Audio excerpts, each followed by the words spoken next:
Mr. Rako Tomalala. Thank you. Thank you very much.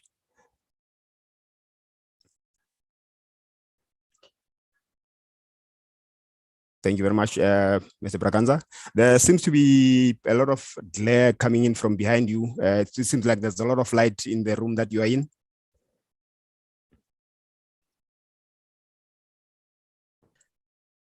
Do you want me to adjust that, or are we okay? We can see you, Okay. but I'm not sure whether I will be able to sustain that for long because there's too much glare behind you. Okay, I'll try and adjust that. Let me try and adjust that. Thank you very much.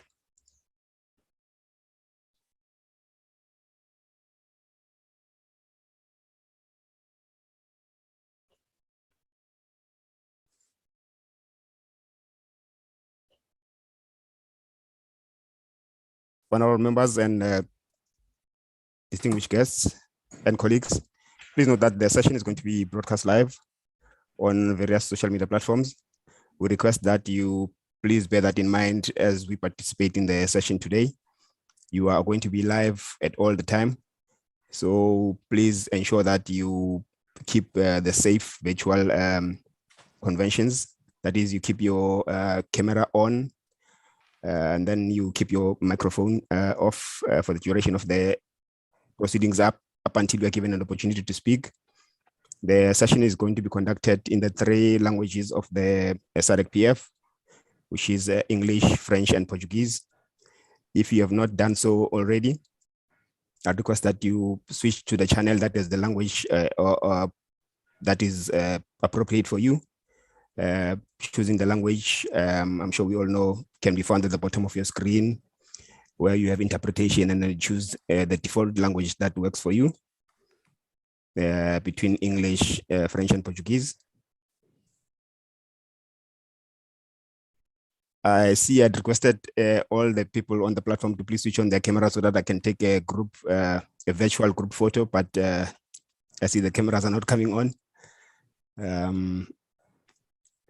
Please assist me with that for the next 2 seconds so that we can be ready to start at 10 o'clock when I hand over to our facilitator. More cameras on, please.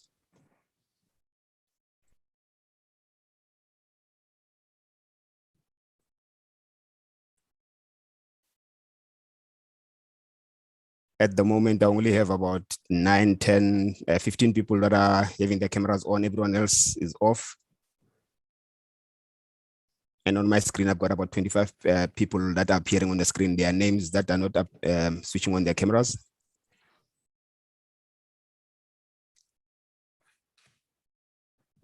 Please kindly assist me with that.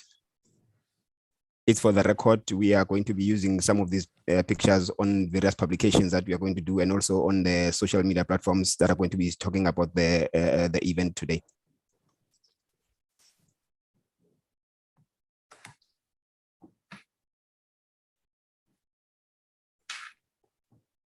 Thank you very much for your cooperation. Even though there are still people, I'm not sure if they are not in front of their cameras yet or not, but I see that it's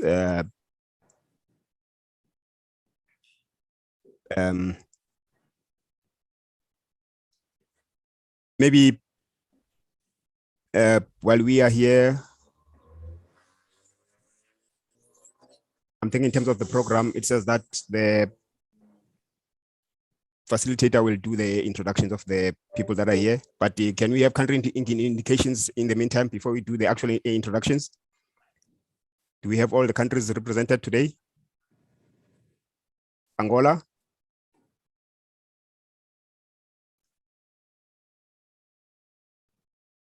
Do we have anyone from Angola? Botswana?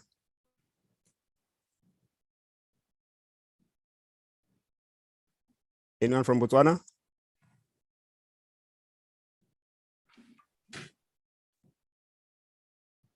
I'm hearing some movement. Oh, is that Tuto Matsiliso Gacha? Please go ahead. I see your hand is up.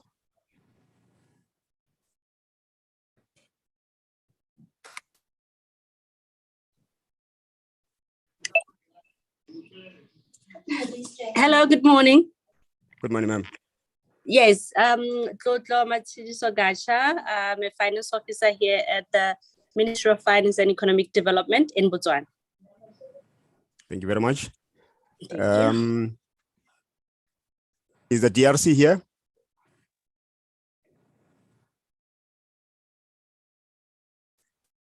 Do we have someone from DRC? Eswatini? Do we have Eswatini?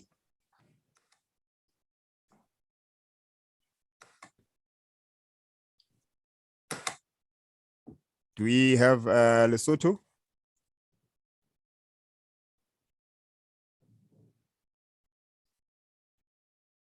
Is Lesotho represented? Anyone from Namibia?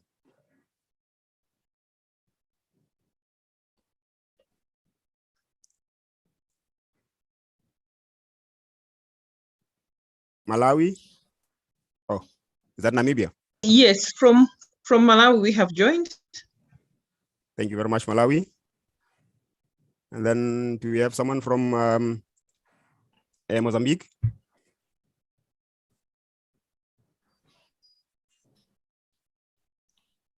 Which countries are on the platform? Maybe let me take it that way. South Africa? Eu dos representantes de Moçambique. Bom dia a todos. From DMM. Say. My Yes, name is Kifilo Masiteng from the National Planning Commission of South Africa. Thank you very much. Mozambique is represented. I am Mr. Debbie Singh from Mauritius, representing the Procurement Policy Office, Ministry of Finance. Thank you very much, sir. Mauritius is here as well. Anyone from the Seychelles? Hi, yes, it's Miss Irene Kwaze, representing the Seychelles. Will it be possible for you to switch on the camera so that we can take a group picture with you in it, please? 1 second. Thank you. South Africa, Tanzania, Zimbabwe, Zambia. Yeah, hello. Good morning. I'm from Tanzania, Dr. Kaluendo. Thank you very much, Doctor. Okay. South Africa, Zimbabwe, Zambia.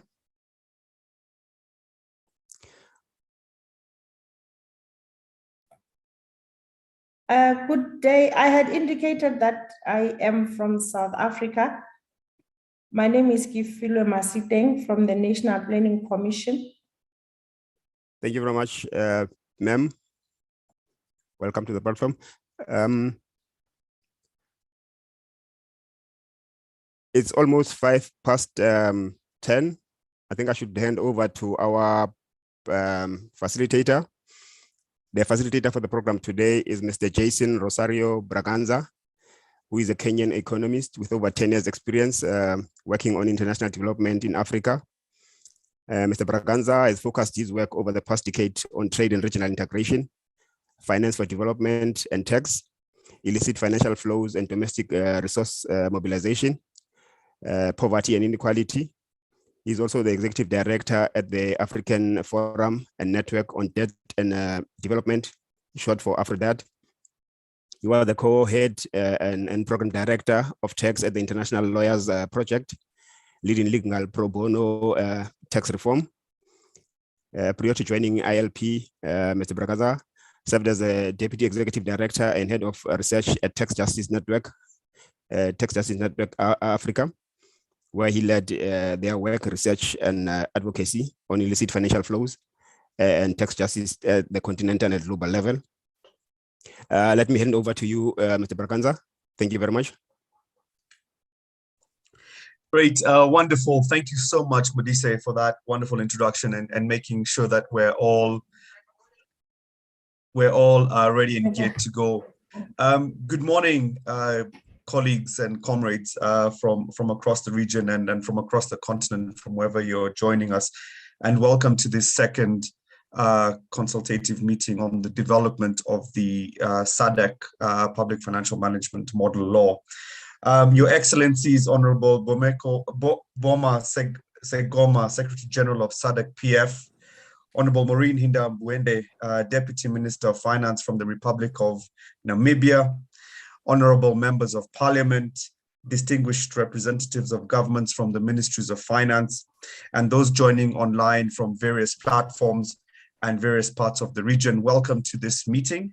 It is my distinguished pleasure to be facilitating this consultation meeting that will take us through the proposals on how to develop a model public financial model law for the region. And just to run you through our program today, we shall have a welcome address from the Secretary General of SADC PF. We shall then be followed by a keynote address. We'll then have a video clip from a different part of the continent in East Africa, where I'm currently sat, just to put into perspective the kind of issues that we're facing. Whilst we might not be a homogeneous region, some of the challenges we do face do present themselves as homogeneous in one way or another, but need to be contextualized to our different situations. We shall then have a presentation by our legal drafter, Mr. Daniel Greenberg, who will take us through the model law on public financial management. And then we shall open up the screen or the floor, as it were, for discussion and deliberations. Now, depending on how time goes, we may just continue going depending on how the conversation flows. And perhaps once we reach that time of the session where the sugar levels begin to decline slightly, we'll take a vote to decide whether we continue or we break for lunch and come back. But that is sort of the running order of how we will run the session today. And with those few remarks, I would like to welcome the Honorable Bemo Segoma, the Secretary General for SADC PF, to please give us her welcome remarks. Madam SG. Thank you very much and good morning. Let me recognize the established protocol and welcome our keynote speaker, Honorable Maureen Hinda Mbuende, who's the Deputy Minister of Finance in the Republic of Namibia, a distinguished finance practitioner in both private and public spheres. Allow me to also recognize you, our distinguished gatekeepers and engines of our ministries responsible for finance, economic development, good governance and institutional reforms, planning commissions and accounts general of the SADC member states and all other officials in their hierarchy.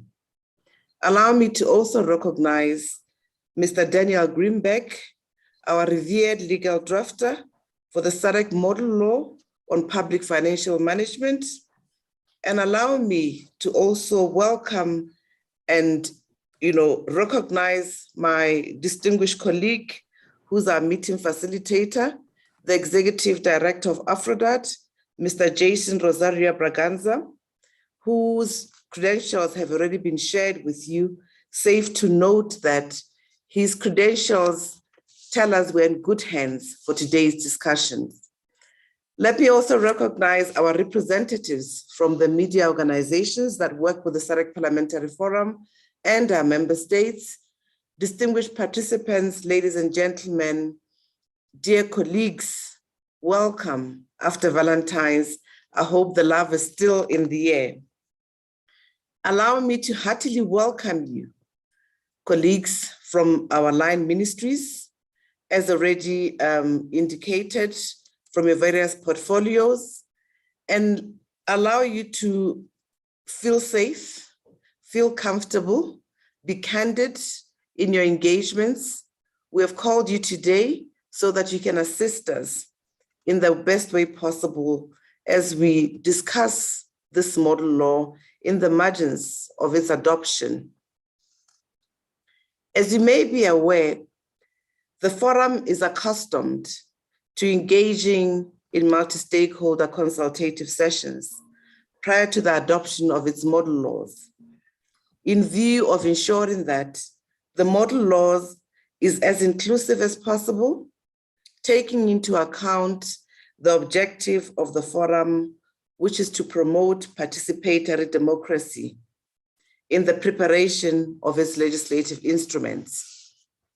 In this respect, a series of consultations will be held with stakeholders, and it has been deemed appropriate to engage representatives such as yourselves from our SADC line ministries at an early stage in the consultation process in view of harvesting your crucial views on public financial management from an administrative and governance perspective.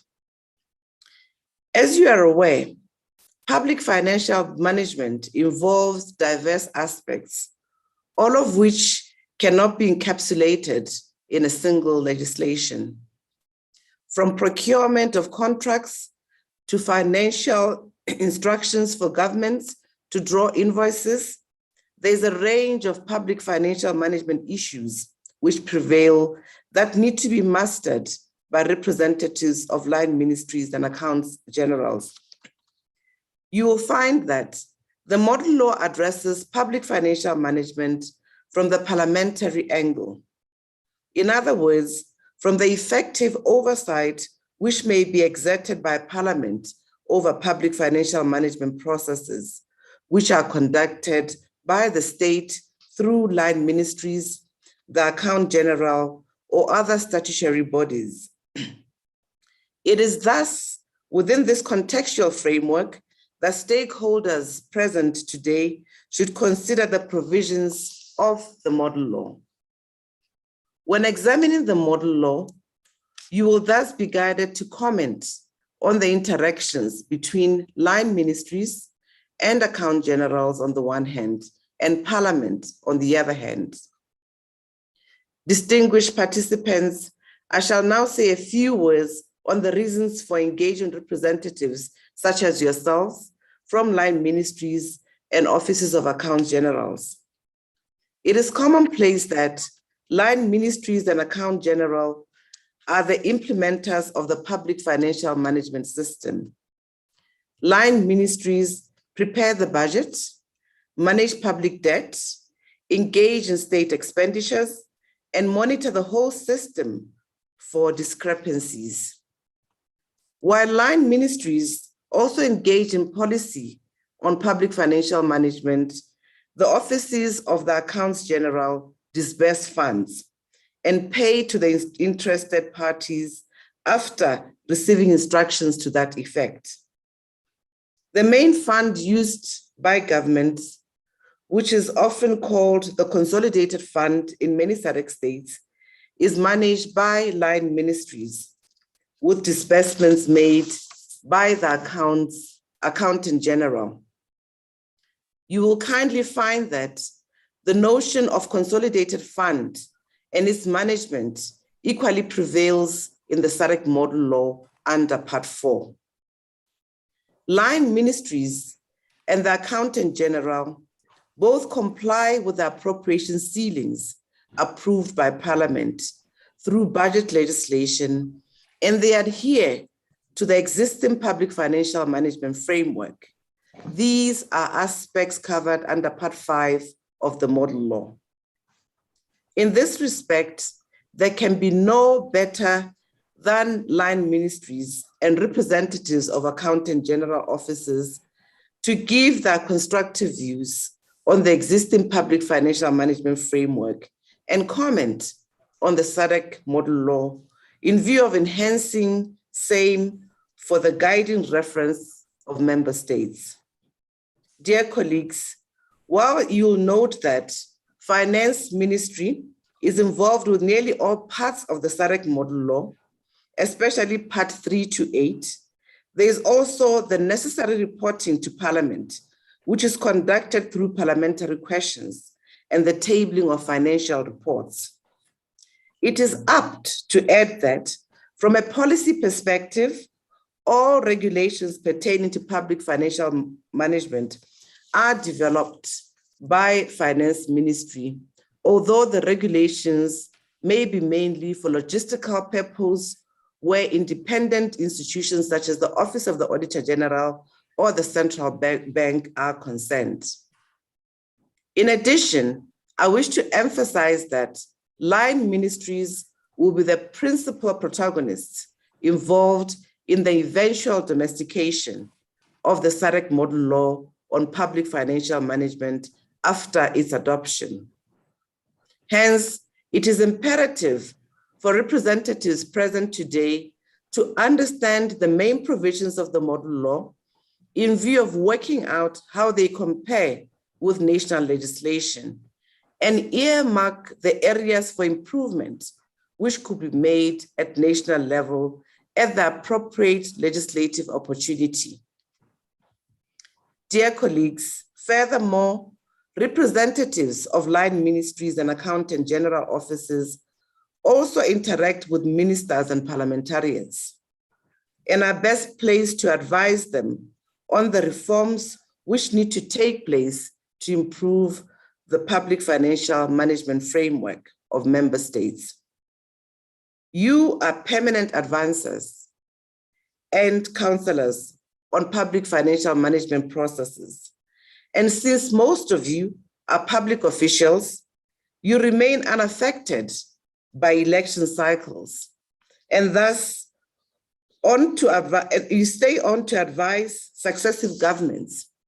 It is that quintessential that you are capacitated on the public financial model law well before the legal instrument is adopted and communicated to member states through the domestication or the domestic process of your own member states. Dear colleagues, charting the way forward, I'd like to mention that today, a presentation will be made by the legal drafter, Dr. Daniel Greenberg, on this draft public financial model law, which will cover aspects that relate to your ministries. You are invited to engage comprehensively with the presenter and pinpoint any areas for improvement. In addition, you may also wish to submit your comments in writing after the end of the session. Same will be considered by the legal drafter in view of alignment with international best practice and eventual incorporation in this model law for public financial management. You are also invited to comment on the adequacy of the model law and to express your views on the significance of this legislative instrument developed under the auspices of the SADC Parliamentary Forum, which brings together 15 parliaments in the SADC region. As mentioned earlier, the model law will be progressively domesticated at national level, with yourselves in the line ministries playing a crucial role to unpack the model law for the understanding of members of parliament and other stakeholders, as well as facilitate its acceptance at institutional level. Progressive domestication will also be buttressed by the SADC Parliamentary Forum's dedicated organ in the form of the Regional Parliamentary Model Law Oversight Committee, which consists of members of parliament who are chairpersons of our regional standing committees. After the adoption of the model law, parliamentary scorecards will be issued to line ministries to fill in view of setting a baseline and monitoring domestication progress. Representatives of line ministries will thus be called upon to contribute to the scorecard at the appropriate time. Dear colleagues and distinguished participants, I wish to end these welcome and introductory remarks by thanking you again for your participation. Ministries and departments such as the offices of the Accountant Generals are significant scaffolds which tightly fasten together the structure of a healthy parliamentary democracy. If one part of the scaffold falters, the whole structure is put at risk and may threaten to collapse. Your roles are thus pivotal to the public financial model law, and your contribution today will likewise constitute important intel that will serve to steer the public financial model law to its right direction. On this note, Facilitator, thank you, and I wish you all a pleasant deliberation. Great. Thank you so much, Honorable Boema Sekoma, Secretary General, for those really motivating remarks and setting the scene and context for why these consultations are extremely important.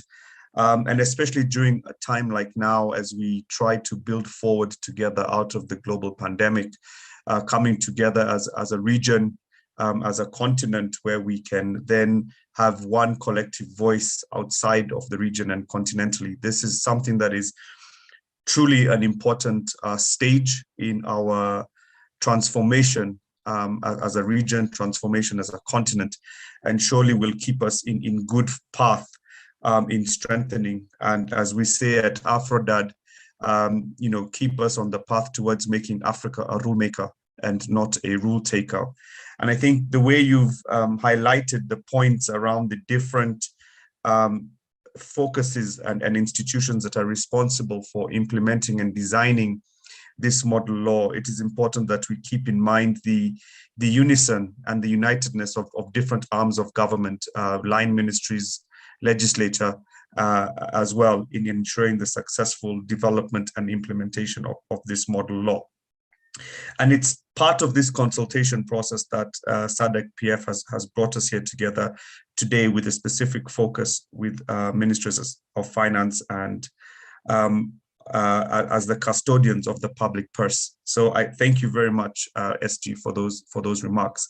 I would like to invite you, please, if you may, to kindly take the screen again to invite our keynote address from the Honorable Maureen Hinda Buende, Deputy Minister of Finance from the Republic of Namibia. Thank you very much for those kind words. Allow me at this point, participants, to welcome Honorable Buende, the Deputy Minister of Finance in the Republic of Namibia. As already indicated, Honorable Buende is an accomplished finance practitioner who has excelled across both private and public spheres. She has ascended to the helm of the finance profession, or the finance profession, as people say, and is an example of women leadership. She has held several portfolios in government as the Deputy Minister responsible for Home Affairs, for International Relations, for Immigration, Safety and Security, among others. She has traversed the length and breadth of private sector in areas of development, banking, and as the Chief Executive Officer in the banking sector. Honorable Buende, our host and financer of the SADC Parliamentary Forum, where the seat of the regional organization sits in the Republic of Namibia, we welcome you. Kindly take the floor.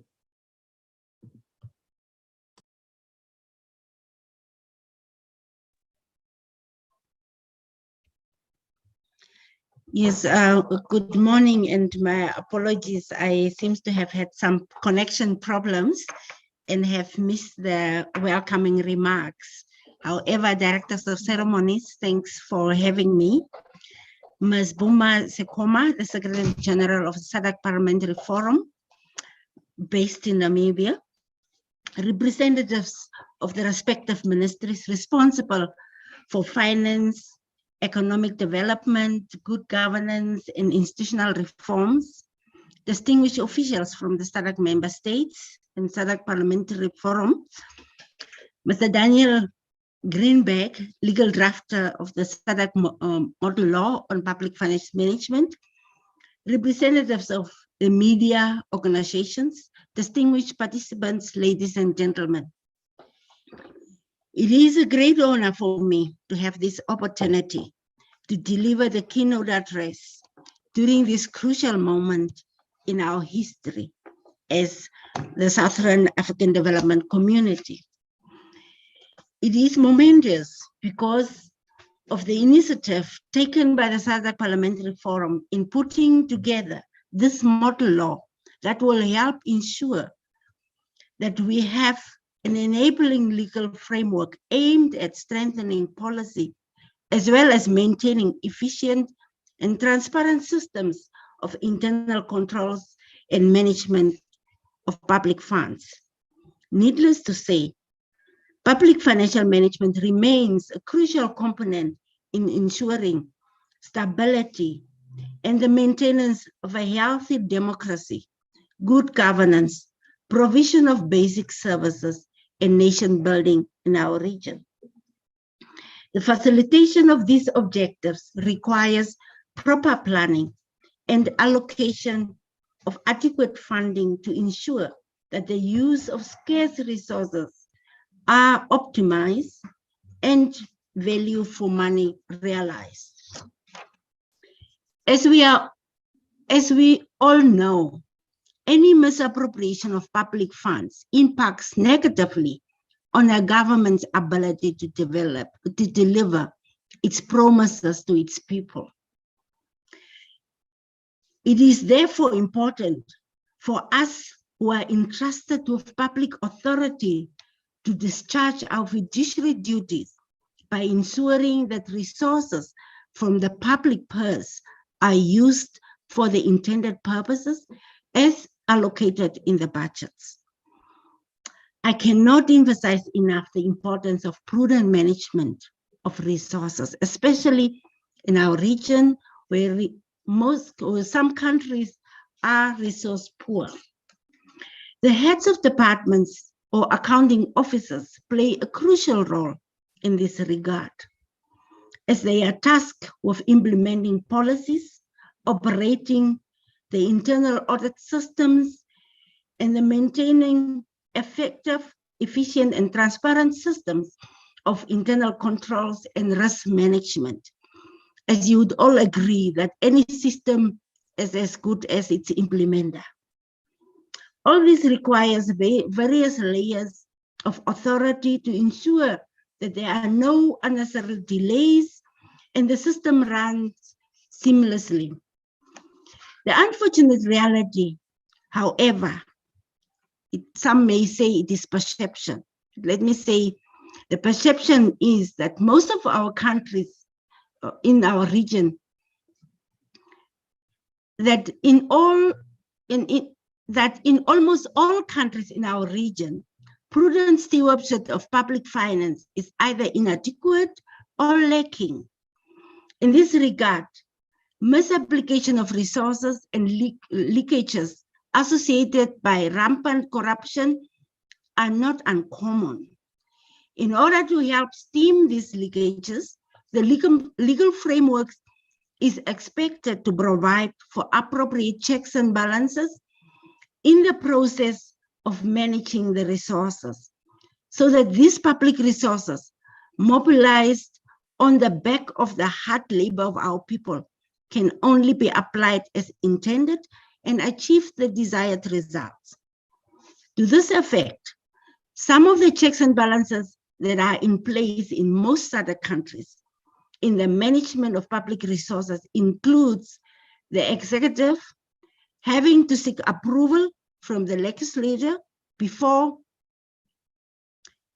budgets are to seek approval. Also, before any taxes and fees or fines can be imposed for any expenditure.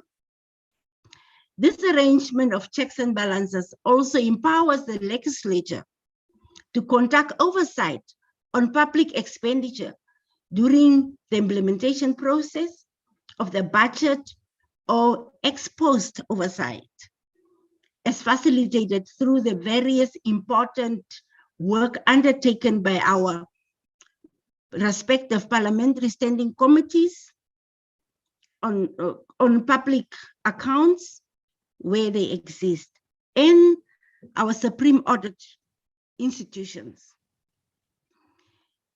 I also want to mention that we have internal audit systems, audit structures that can be efficient, but only if we comply with their recommendations. In this regard, the executive is also required, for example, to explain material variances between the budgets and the expenditure, and to timeously table relevant reports in Parliament. Your meeting today, colleagues, is in recognition of the pivotal role you play, your respective portfolios in the process of ensuring that public resources are managed well and applied in the intended purposes.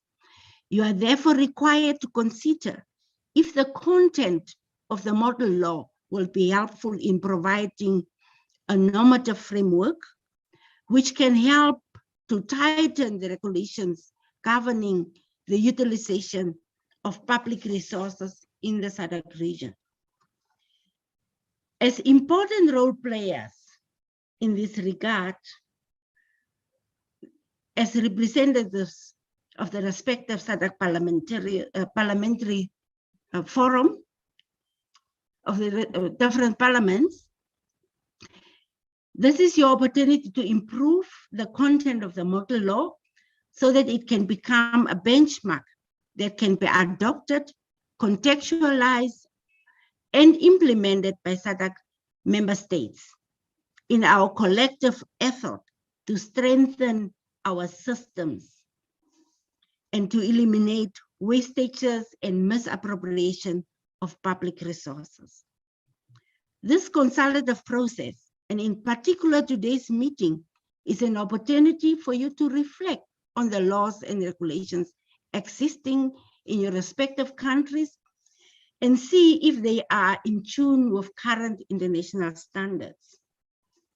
It will also give us an opportunity to benchmark and see how we fare against our counterparts in the region. However, it is not a contest to evaluate which country is doing better than the other, but rather a collective effort to learn from each other and in initial step towards ensuring that the laws in our respective countries can progressively conform to an agreed regional standard in order to ensure proper regional integration as we are interdependent as SADC member states. Let me therefore take this opportunity to implore each one of you to see this as an opportunity to contribute effectively to the development of our regional normative framework.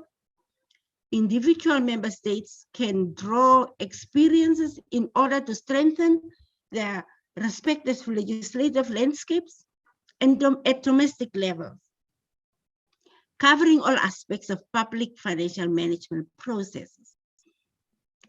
The product of this process must also be a framework that will promote efficiency and transparency in the management of public finances in our region.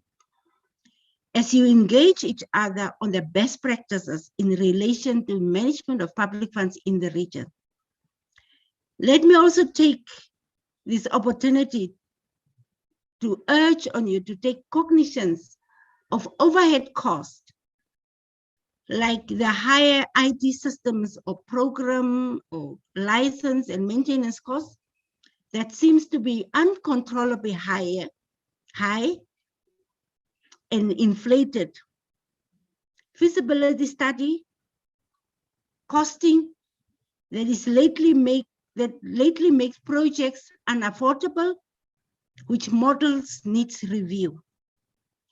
If we can jointly analyze and compare costing models, we may be able to control this overhead cost.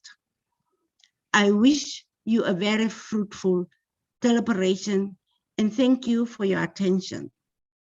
Merci beaucoup. Okuheba.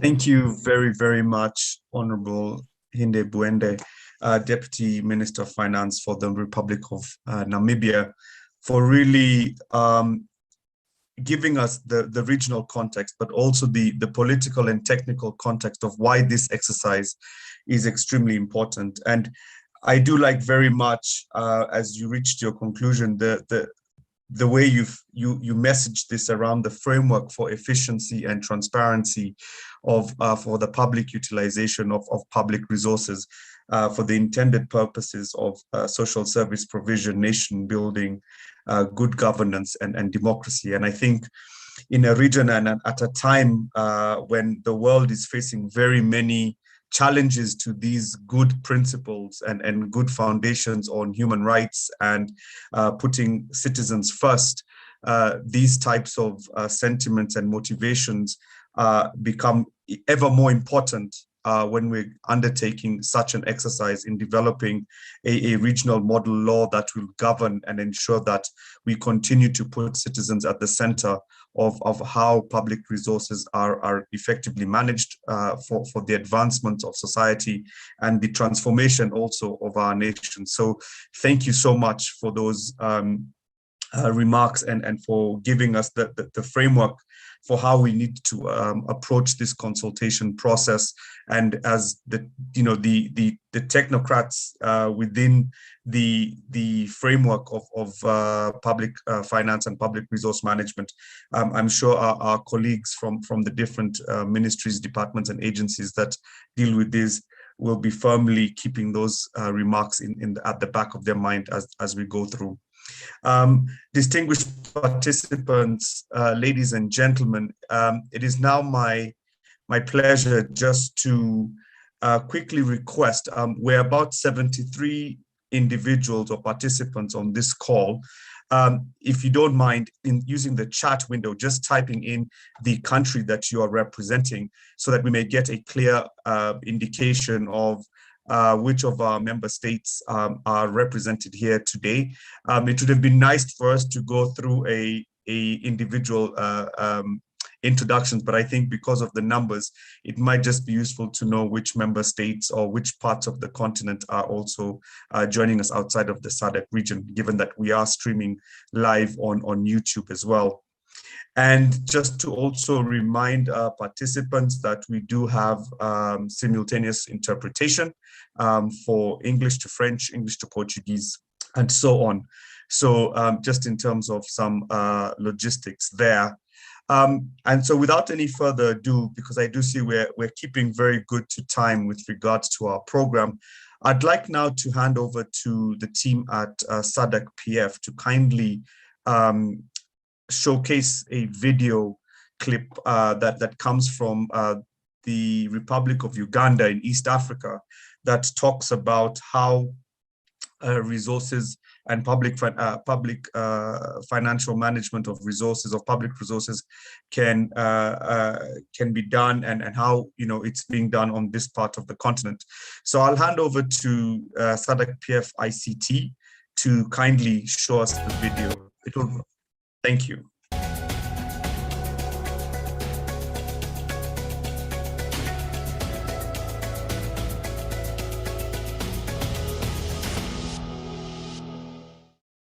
My name is Samson Kasumba, and this is the focal point. Let me begin with definitions, and I'll read the definition exactly the way it is. Corruption is the diversion of public resources for private, that is personal or none other than public use, and that's when one wants to gain or abuse a public authority or position for private gain, and a weak public financial management system, leaving the poor open for corruption. Let's talk about corruption. And my guest this evening is Mr. Julius Kapwepwe, the Director of Programs at the Uganda Debt Network. You're very welcome, Julius. Thank you. Yes, my pleasure to be here once more. Since we met, do you think we are walking further on the right road to ending corruption, or are we stagnant? I think generally the road is we are moving forward towards curbing corruption, but the road is so rugged that we are stagnating somewhere, even though we seem to see light at the end of the tunnel. Okay. There have been significant steps made by government, the establishment of the anti-corruption unit, the president talking about corruption and the fight against corruption. He told us this was Chisanja Hakuna Mchezo, but yet we continue to see loans, taxes and grants being used? Do you think they're used in a prudent manner? Now that we're even talking about building roads in Congo, one would say, what about the ones we still have to build here? Yeah, I think generally, as you observe, His Excellency President Museveni has been categorical against corruption. In fact, he has committed himself previously in 2006 onwards to date to zero tolerance to corruption. Beyond the words and big speeches, we seem to see an extent of positive move, but in some other areas we see certain loopholes that remain glaring. It is evident that as a country we've, if you looked at the case of, say, petty corruption or small corruption, I could say small corruption, kintu kidogo that a police officer has stopped you at the roadside and you are parted with the 5,000 shillings is bad and bad enough, but is not as damaging as the, for instance, grand corruption, where we seem to see syndicated way of stealing. If you looked at some of these projects, therefore, the loans and other public resources generally that have been used, we see those kinds of instances. So even the Sanja Hakuna Mchezo, to some extent, in terms of institutional establishment, could have achieved, but we have also seen where billions have continued to disappear. So are you basically saying that as a government, we should be, in the fight against corruption, we should be looking at return on investment? Don't invest 100 million in punishing somebody who stole 10 million. That in itself, is that corruption? We took public sector reforms to weed out the bad apples, to remove the corrupt, and to generally do cleanup. That nonetheless continued creeping through, and even in 2000s to where we are, we seem to be ready for another set of reforms. So that means that, for instance, in terms of institutions, there are those institutions, if you want to deliver a service to Ugandans, that you do not need.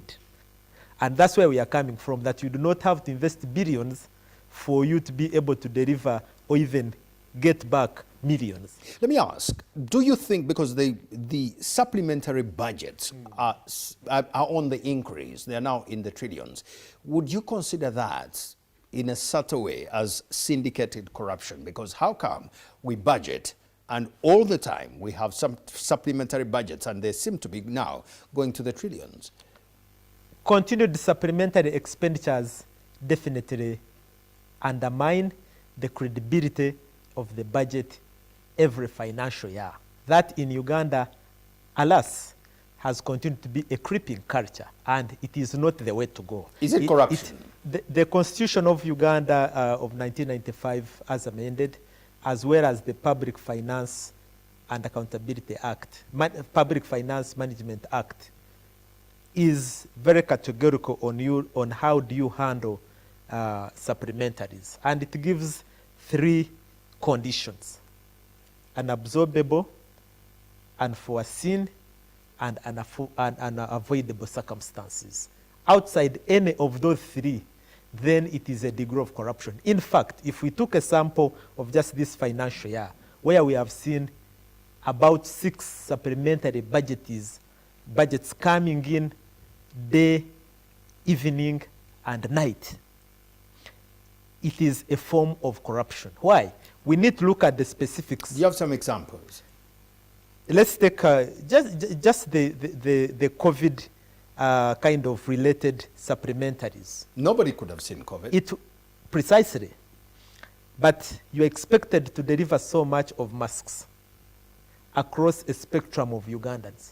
Have you received one yourself? Never done.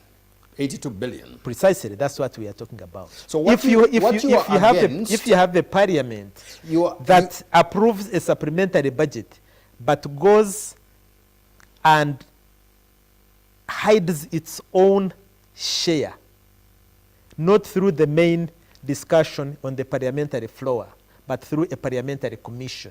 And in fact, even when you add up those billions of money, you still have certain sums of money, about 200 billion also, that is lingering and it is not clear on where exactly it is. Then it is construed as corruption. Do you think we see that this is wrong? Or are we at the point where those of us raising issues about it are the ones seen as having a problem? I have an impression that, for instance, if you looked across the spectrum of public servants, not everyone is a rotten tomato.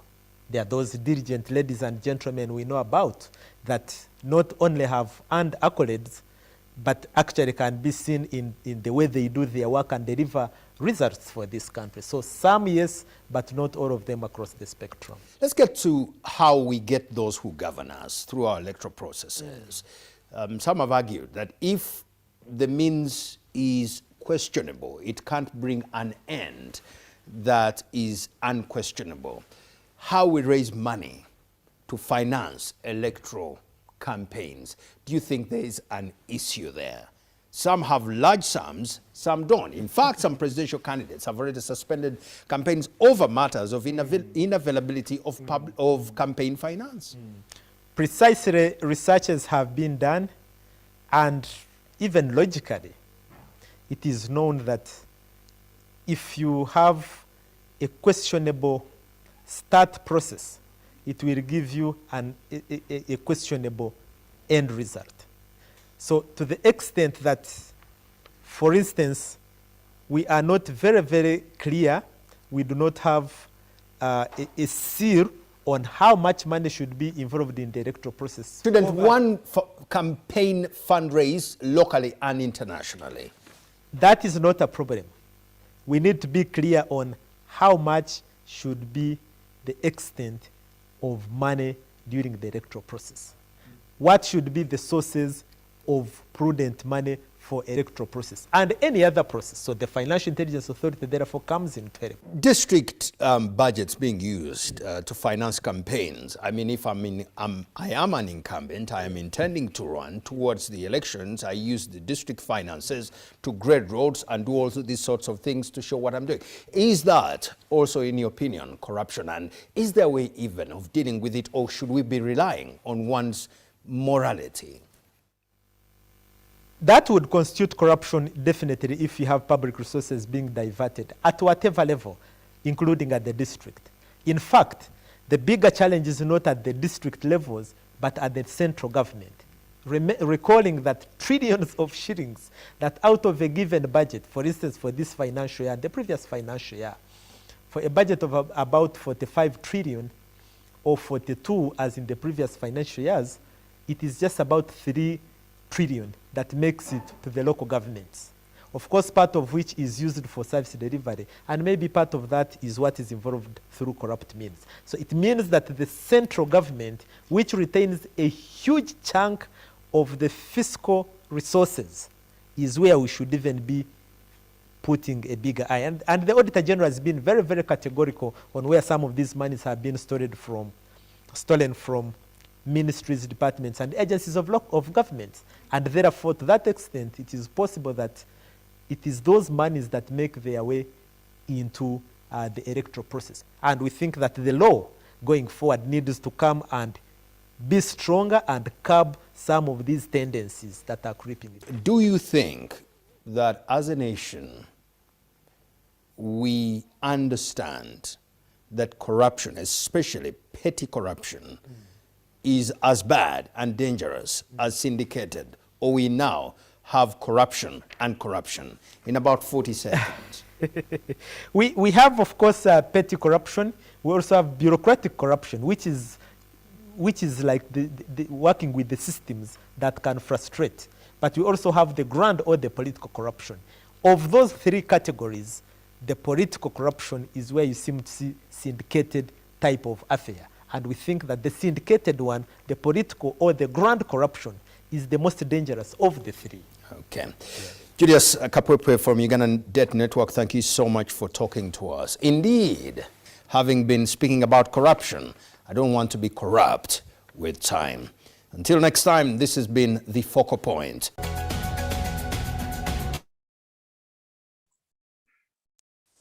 Wonderful. Thank you very much to SADC PFIT for sharing that 10-minute video clip with us. Distinguished guests, the idea behind that clip was to contextualize the importance of having in place frameworks, both legal and policy, to minimize and reduce to the extent possible avenues for the misappropriation of public resources, as had been alluded to in the keynote address by Honorable Hinda Mwinde, the Deputy Minister of Finance from the Republic of Namibia. And we can see, using the experience of the Republic of Uganda, how this may permeate itself right from the national level all the way down, if we have a decentralized system of governance, to the district level, and particularly during specific periods in time like elections and so on. And I think it gives us a good context of how this issue permeates across our continent and across the region as a homogeneous issue, but with a very heterogeneous presentation in how it presents itself. And so with that clip in mind, with the keynote in mind, as well as the welcoming remarks in mind, it is now my distinguished pleasure to welcome Daniel Greenberg, who is our legal drafter of the SADC model law, PFM model law. His CV is extremely extensive, and we'd probably need an entire webinar just to go through it. So Daniel, you'll excuse me if I just summarize part of your CV by way of introduction, and saying, Daniel is a barrister who specializes in legislation and legislative processes, and currently serves as the Counsel for Domestic Legislation in the House of Commons in the United Kingdom, as well as the General Editor of Westlaw UK, Thomson Reuters. He has a law degree from Cambridge University in England, and has over 30 years of experience in legislative drafting and machinery of government. He has drafted, for those of you who have seen his CV, a whole raft of legislation on PFM and others, and edits 2 legal dictionaries and an international legal journal.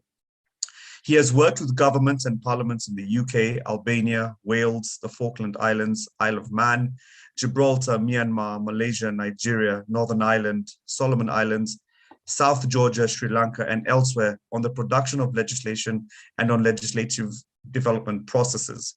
He has extensive experience in training and teaching legislative drafting skills, including intra-government and external consultation processes, and writes on legislation and the machinery of government issues. It doesn't do his CV justice, and Daniel, my apologies, but without any further ado, I will hand over to you to take us through the model law that you're pulling together for us and to present to the distinguished participants. I don't know if you're going to do a PowerPoint. I'm sure the team at SADC will be able to support you. Over to you. Thank you, Honourable Facilitator. Thank you very much indeed. I have no PowerPoint, and I'm assuming that honourable delegates have access to a copy of the model law, and I will be referring them to specific provisions of it in the course of my remarks. Honourable Secretary General, Honourable Hinda Mwende, Deputy Minister of Finance, Republic of Namibia, our keynote speaker, Honourable Ministers, Honourable Parliamentarians, and other distinguished delegates. I think the video that we just saw, which I had not seen before, shows that it is difficult to overstate the importance in terms of safeguarding the welfare of citizens and the proper application of resources to benefit the lives of those citizens. It is difficult to overstate in that context the importance of having an appropriate legislative framework within which all authorities and stakeholders operate. I was also struck, distinguished facilitator, by the breadth of the definition of corruption that was expounded during the course of that extremely penetrating interview. And to some of us who approach the subject for the first time, we do think that corruption is about, as was said, bribery of officials at a checkpoint or something of that kind. And when we come to examine the challenges of an effective mechanism for public financial management, we see that corruption is so much more a pervasive concept, and that, as always, the rule of law dwells in the minutiae. The rule of law dwells in really small issues like the timing of the parliamentary scrutiny of a budget. And this model law is about minutiae. And that is why I echo the remarks of the Honourable Secretary General in introducing today. I respectfully echo her remarks that we hope that distinguished consultees at this and other meetings of the consultative forums will concentrate on, will challenge and concentrate on details and challenge us and identify details, however small, that need to be changed in order to make this model law truly effective. Before I take us to specific provisions, I wish to make two background explanations of how the model law has been constructed and how it needs to work. First, as always, legislation is always a balance. It's about striking a balance between different desiderata. And in the case of this model law, there are a number of different balances being struck. Firstly, between simplicity and certainty. A model law that covers thousands of pages becomes unusable, unworkable, and unhelpful. But a model law that purely talks about theoretical principles and does not descend to specific detail fails to provide the certainty that public officials and citizen stakeholders require. So that's the first balance we have to try to achieve. We have to be as simple and clear as possible, but we also have to provide sufficient certainty to make the provisions workable. The second balance is between accessibility and accuracy.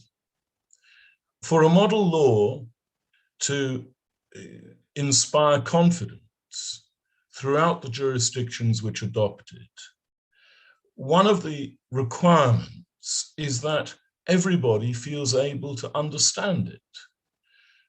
And particularly in an area as technical and professional as public financial management, this is a distinct challenge in striking a balance so that a citizen who may have no financial management professional qualifications feels that she or he can pick up this law and understand the basic theoretical underpinnings of the public financial management in their country, and that they can gain confidence from knowing that those principles are enacted through some of the less tractable or more impenetrable provisions of the technical law.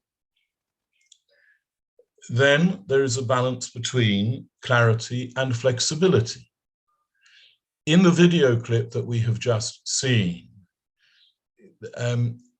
attention was rightly drawn to the need to be able to adapt the provisions of the public financial management system, to adapt them to emerging crises, whether it be the COVID pandemic or any other real-world crisis of a particular kind. And in that context, it is challenging, as was discussed in that video clip, it is challenging to ensure that the principles set out in the law are robust, that they are clear and work in a way that is that is required, but that they give sufficient leeway for public officials to be flexible when they need to be flexible. And that is one of the most difficult balances within the model law. And supplementary budgets were, I will say if I want particular provisions of the model law to be shown to delegates on the screen, otherwise I think it's probably not necessary to scroll through while I present. It was explained that supplementary budgets are a very good example of this. One does have to have the ability to present a supplementary budget, and yet that must not be used as an excuse for undermining the principles set out in the parliamentary oversight parts of the model law. So this is something, I'm just waiting while the screen changes again. Right. So this is something that has to be built in. Again, there is a necessary balance between principle and enforceability. I was very struck by the reference in the video to should we rely on morality? And of course, the answer is no. We don't rely on morality, we rely on enforceable provisions of the model law. And yet it is important that people who are enforcing or applying those provisions understand the moral underpinnings of them.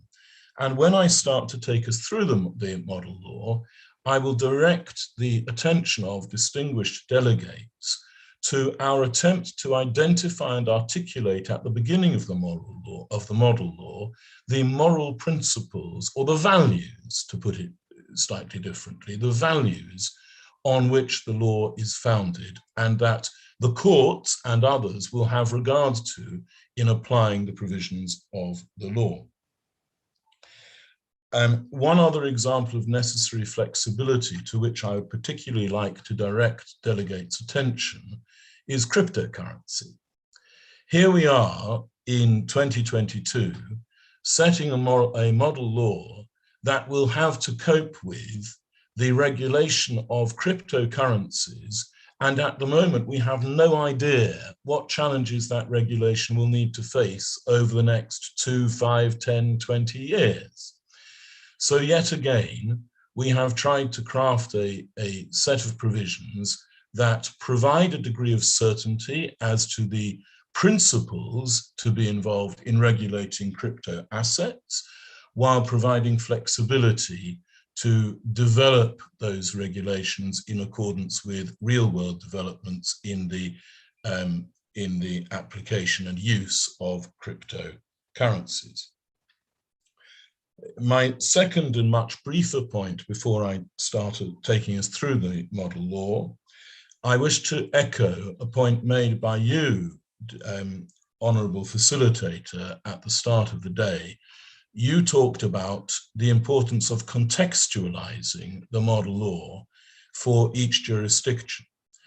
And that is a very important principle that we have taken into account in drafting the model law. And you will see there are footnotes in a number of places that refer to the fact that some jurisdictions say more than others about particular aspects of public financial management in their constitutions or in their existing laws.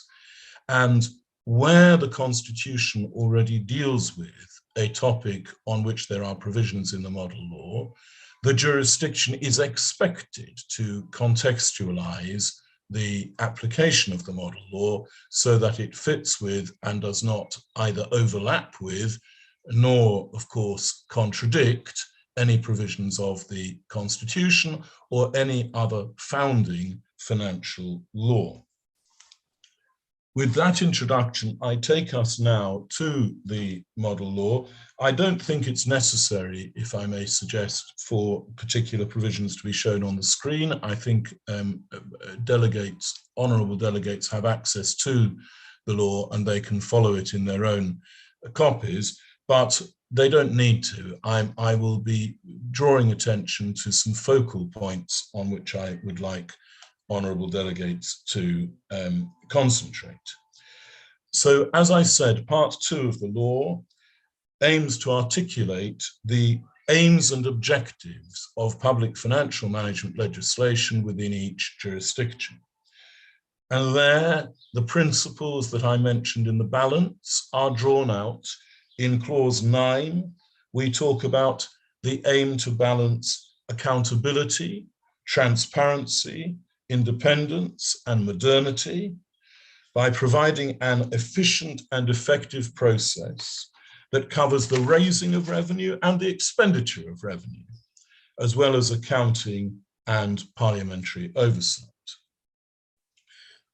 Very importantly, and something on which I will be grateful for views in particular from distinguished delegates, we don't just leave it as what you might call a pious hope. In clause 10, we lay emphasis on the importance of having measurable outcomes, benchmarks that are identified, and this is very much resonates with what we heard in the video clip. The citizen expects to see provable, measurable outcomes by which she or he can gain confidence that the principles of public financial management are actually being applied in practice and are working. Benchmarking of optimization of public revenue and expenditure, and to prevent the unauthorized expenditure, benchmarking by reference to sustainability, and benchmarking by reference to accountability.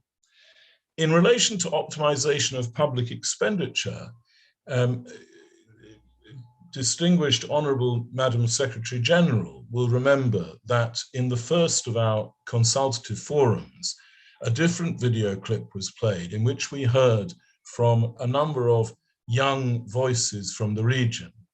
And one of the voices that still resonates with me from that meeting was a young woman who said, in our jurisdiction, a lot of expenditure has taken place on improving transport structures, infrastructure. And she said, that's lovely for those who live in cities to which it's relevant. But she said a large part of the jurisdiction falls outside that. And I'm not particularly interested to know how many millions of dollars have been spent on improving roads that I will probably never see in my lifetime. And I thought that was a very important point. It was perhaps an obvious point that we sometimes overlook, that accounting and oversight and making sure we know how everything has been spent is very important.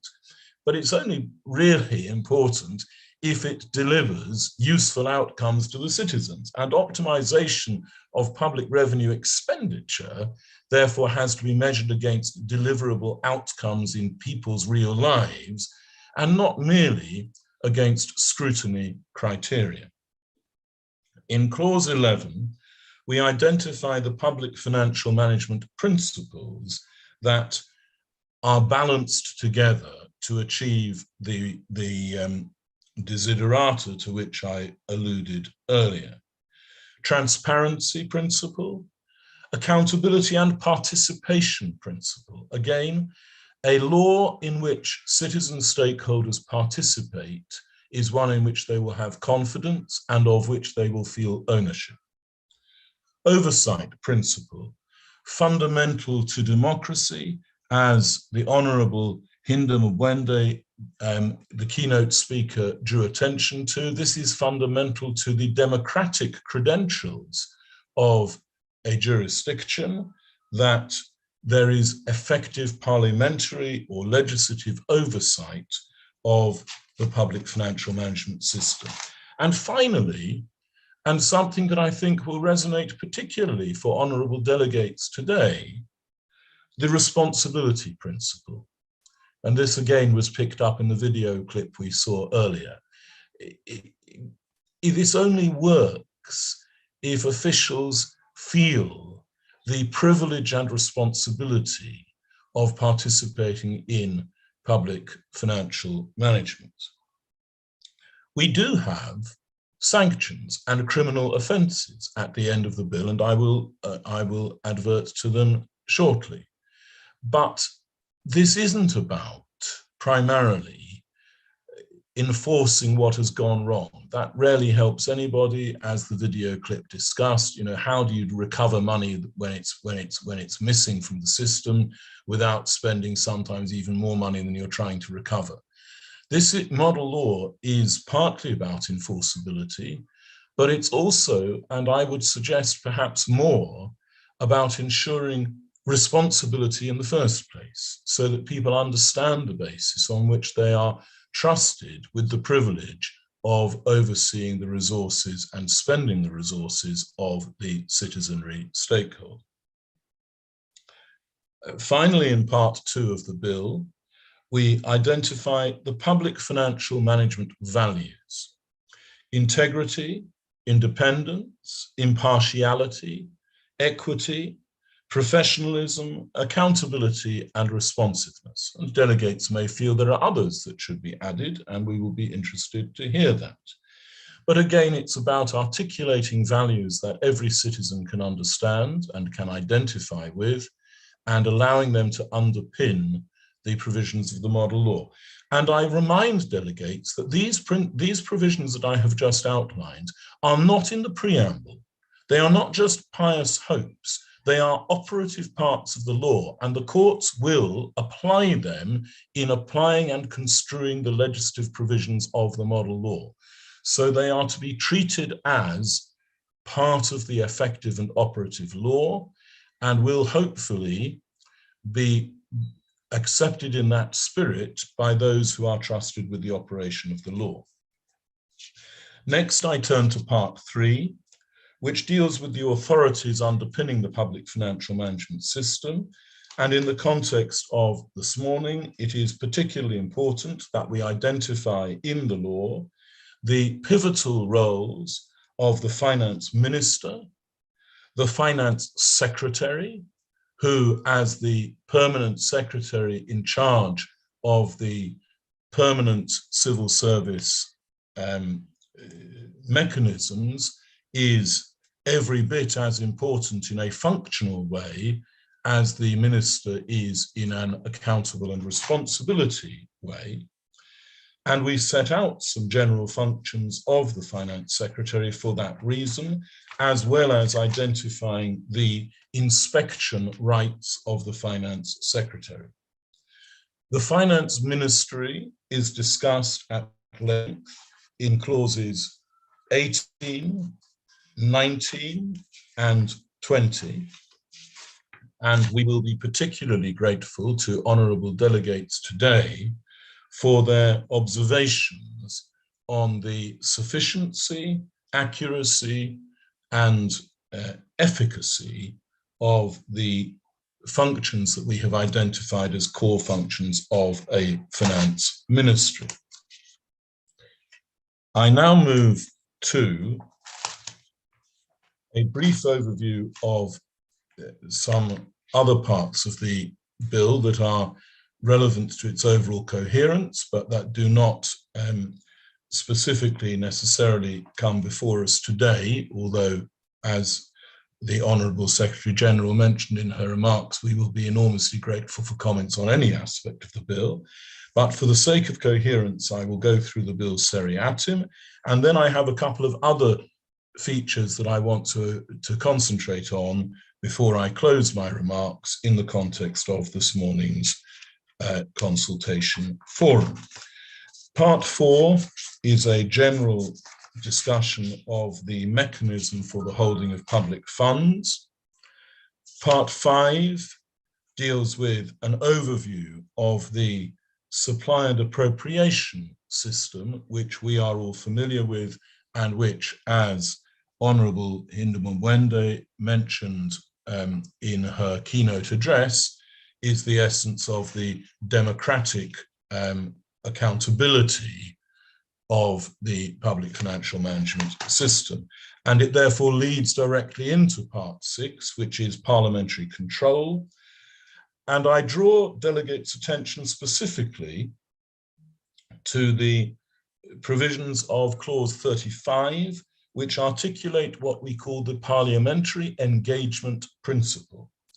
the principle that Parliament should use the full range of mechanisms available to it for the purpose of overseeing and controlling the public financial management process. That includes committee hearings, it includes plenary questions, it includes written and oral questions, plenary debates, and ministerial statements.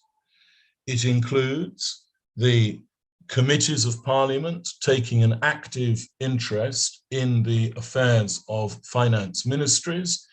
And I will be interested to hear from delegates today whether this does indeed appear to be a way of helping ministries to feel that they are active partners with Parliament in safeguarding and protecting the application of good international best practice, regional best practice in day-to-day public financial management. The Auditor General and the Public Accounts Committee roles are also discussed in that part. Part 7 deals with the national budget. This is a process that is familiar to us all, but again, there are aspects that require to be considered. The estimates, the budget debate on the estimates, how does that fit with the need to be able to bring late budgets where necessary, supplementary budgets where necessary, without simply collapsing the whole system. Virement, the concept of virement as a necessary inter-budgetary mechanism that, again, if used wrongly, can undermine effective parliamentary control. The detail, we descend to a degree of detail in relation to the documents that form part of the budget process, because it is important to the SADC Parliamentary Forum objectives that issues like sustainability, sustainable fiscal policy, sustainable development goals, international commitments and projects, equality and diversity. It is important that those issues should all be brought in as core concepts within the budget process. Similarly, multi-year budget projections, public debt statements with the focus on debt management in the PFMA are all brought into the public, the budget process. And I've mentioned a bit the challenge of balancing the flexibility with certainty. So in the part on budgets, we do that by trying to control in clauses 66 and 67, trying to give some control to the concept of national adjustment budgets and in-year budget reports. And then in clause 68, we acknowledge it will be delayed, it will happen, but that again needs to be controlled and scrutinized by Parliament, as does the pre-budget expenditure, which is addressed in clause 69. Part 8 deals with government borrowing in general and public debt in particular. It starts by attempting to classify public debt because of the importance of having a shared understanding of what it is we are trying to control on a national and regional basis. We then move to the mechanisms for debt management, a strategy in clause 73, a committee in clause 74, that the minister is required to establish a committee that will monitor levels of public debt, oversee and scrutinize procedures for servicing and managing public debt, and advising about levels of public debt. In my opinion, I would say to the Honourable Facilitator and to others, in my opinion, these mechanisms are every bit as important as having articulated in the law targets and levels, because a target is something we can guess at, but we can only guess at it, and it will never be set in stone in the model law. It never can be. As you mentioned, at the beginning in your remarks, Facilitator, we have to contextualize. So to try and impose a uniform target for debt would necessarily be ineffective, but to try to articulate shared understanding of the mechanisms by which debt can be understood, controlled, and managed, to my mind, is even more important than some of the details later in that part about debt targets themselves. Having said which, having discussed in the part borrowing arrangements, authority, the issue of securities, which is obviously an important issue, as well as security agents, registering securities, on lending, which is again in terms of undermining these principles, on lending is a challenging concept. Having done that, we then, in the fasciculus that begins with clause 82, we talk about the importance of statements and schedules, again, transparency and accountability.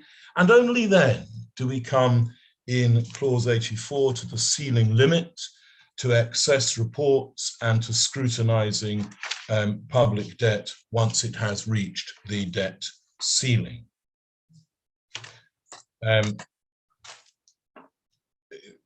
Part 9 talks about procurement, a very complicated and technical area on which we could easily spend a separate conference, but I will say only that I will draw attention to the normal procurement principles in clause 91, and I will draw attention to the concept of use of public resources, because in procurement has to be understood in that wider context. And also, yet again, procurement in emergencies in clause 97.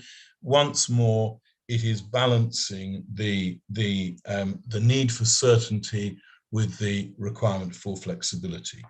Part 10 deals with public accounting mechanisms, including resource accounts. Clause 99 requires the preparation of a resource account. I do not need to tell honourable delegates assembled today the importance of understanding accounting in a resource use way and not simply by reference to cash. And that is, if I may say so, that is one of the answers to one of the issues being raised in the video clip we saw earlier. If one only focuses on cash and one fails to have a robust and resilient system for the accounting for resources, that is how things go missing.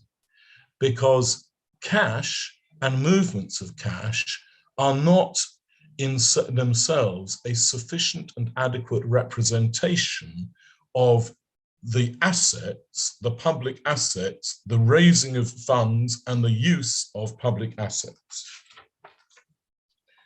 In the same vein, clause 101 requires whole of government accounts, again, to ensure that people are given an overarching and coherent account of what is being done with government resources and not merely expenditure from particular accounts.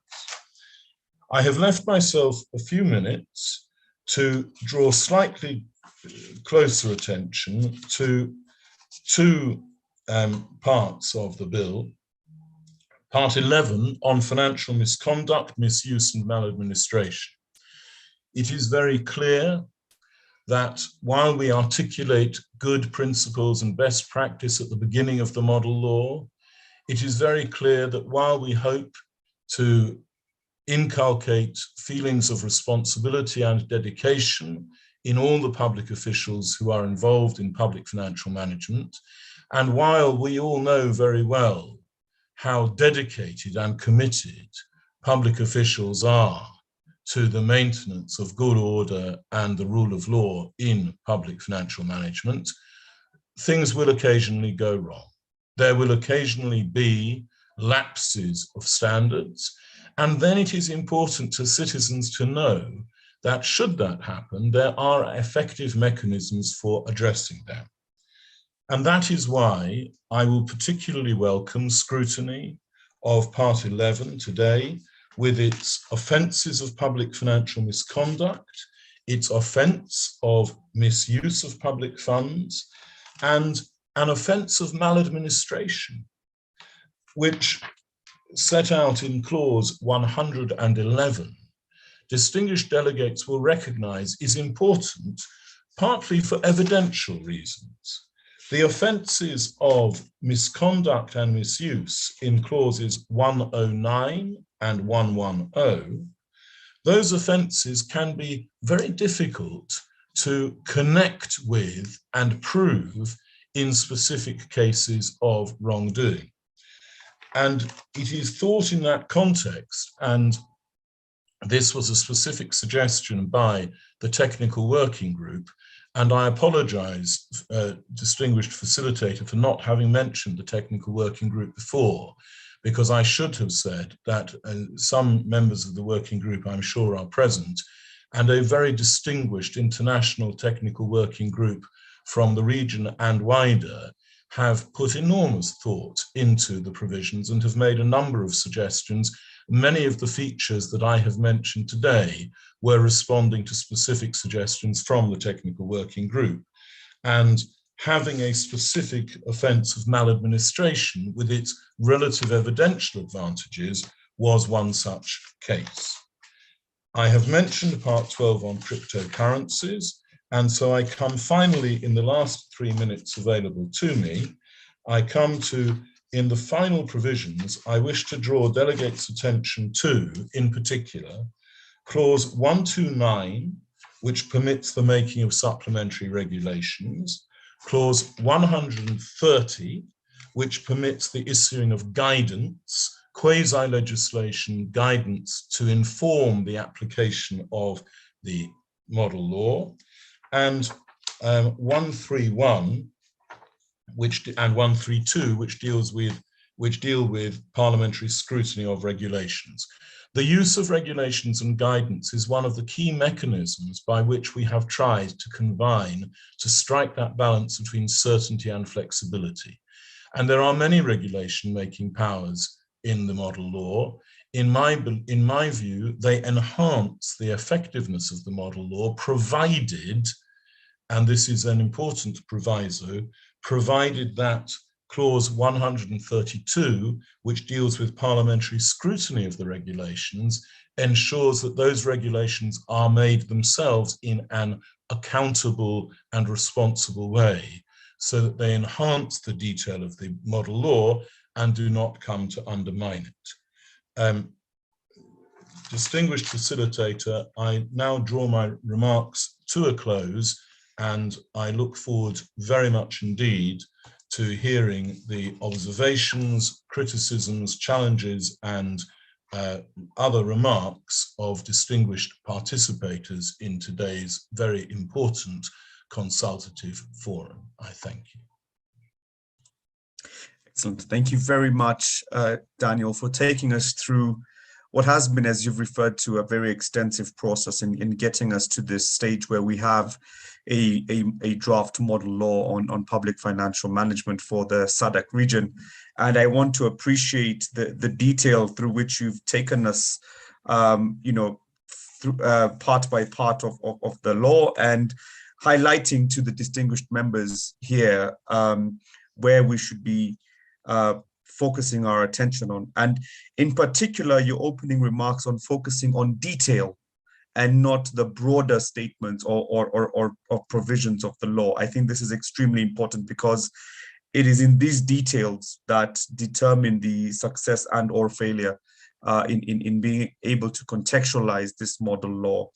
I also want to appreciate something that you mentioned midway through your presentation around some of the issues not being part of preamble, but being part of the operative part, so that they are actually understood and can then be interpreted in a court of law, so that, particularly when it comes to the values, and so that there is then the ability to generally encourage not only the regional law, but also the contextualizing of the law at the domestic level, to take these into account in terms of what it is it means to have these values implemented in, not just as preambles, but as operative parts of the law. So thank you very much for making that innovation. And I think that's equally important as we move towards having these discussions. Distinguished members and representatives of Ministries of Finance, this is now your moment to put your questions, comments, clarifications, and feedback to Mr. Greenberg on the draft model law. It is my sincere hope that you have all had an opportunity to have a look at it ahead of this consultation meeting. But even as we've been taken through it, if there are issues or aspects that you'd like us to consider, to discuss, kindly using the raise hand option on Zoom, if you could kindly do that for us. And I will do my best to try and get everyone in. Please do feel free to speak in a language that you are comfortable in, because we do have the interpretation option. So please do raise your hands, and I will do my best to call on your name and give you the floor.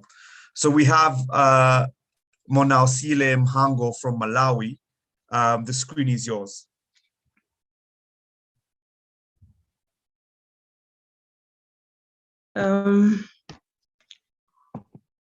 Thank you so much, and thank you so much for the presentation on the model law and going through the specific provisions. Just to find out from you, I'll just be going through the model law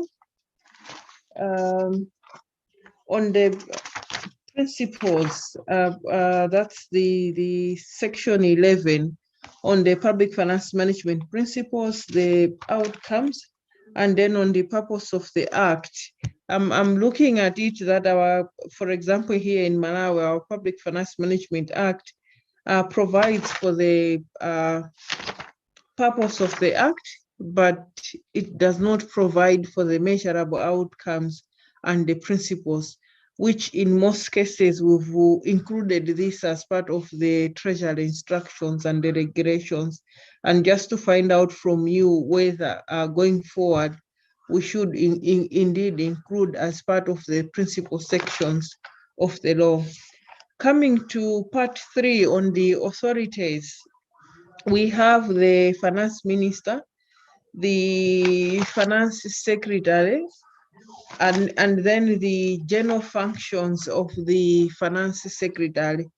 But going through the finance ministry and the general functions of the finance ministry on section 19, subsection 2, I would like to propose that you should also consider including the issues relating to the fiscal and macroeconomic policy, the national budgeting issues, and the issues relating to risk management, and formulating and evaluating policy in regards to public investment. On the section 16, subsection 2, we have mainly concentrated on the accounting function of the government. But one area that I also wanted to seek clarification is on the recognition of the Office of the Accountant General, that probably after the Finance Secretary as a model role, we should also recognize the Office of the Accountant General in the law. Coming to the, I think it's on the, let me just get to that section. On the parliamentary engagement principle and the parliamentary control, for us in Malawi, we also, as I think across the other SADC countries, we have a number of parliamentary committees. And in our review of the Public Finance Management Act 2003, we had noticed that we did not have the Budget and Finance Committee of Parliament. So in the PFMA, we have we are trying to recognize, but we left out the Public Accounts Committee in the Public Audit Act, the amended act. So just also to seek clarity on the recognition of the Auditor General and the appointment of the Auditor General, and also the Public Accounts Committee, on whether these and the National Audit Office should sit in the Public Finance Management Law, or this should be provided as part of the Public Audit Act, where there is a separate Public Audit Act. And on the from the section 39 on the review of the acts, I think we have in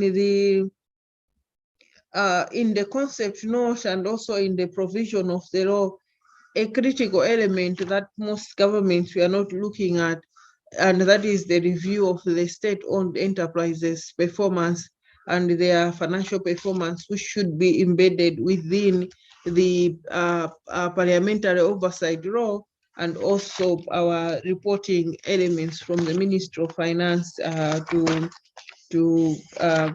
National Assembly. Let me stop there for now. Thank you. Thank you very much. Should I respond to those? Should I respond? Yes, I was going to suggest those. There's quite a bit there. So I'll hand over to you. Thank you very much, and thank you very much indeed for those penetrating observations, to which my responses are as follows. Of course, it is open to individual jurisdictions to articulate the principles wherever they think best. And I note that Malawi has, until now, articulated the principles as distinct from the purpose in the form of Treasury instructions or other similar documents. My feeling, and as I say, this is something that individual delegates will have to reflect upon for themselves. My feeling is that it is important that everybody understands that those principles are not articulated by the Treasury as a sort of optional method of enforcing the principles of good financial management, but they are fundamental to it. And given that they are, if we agree that they are fundamental, then I think they should be at least adverted to and adumbrated, outlined, if you will, in the Public Financial Management Act itself, and that explains their presence in the model law. The specific suggestions for additions to Section 19, the list of ministry functions, are noted with great gratitude. They will be noted down by the rapporteurs of this meeting, and I will certainly attend to them when we come to revise the law following the consultation. The suggestion of separate reference of the Accountant General, I think, if I may say so, is a particularly valuable suggestion, and I have noted it, and the rapporteurs will note it accordingly. I agree with everything that was said about the parliamentary committees in relation to Section 35.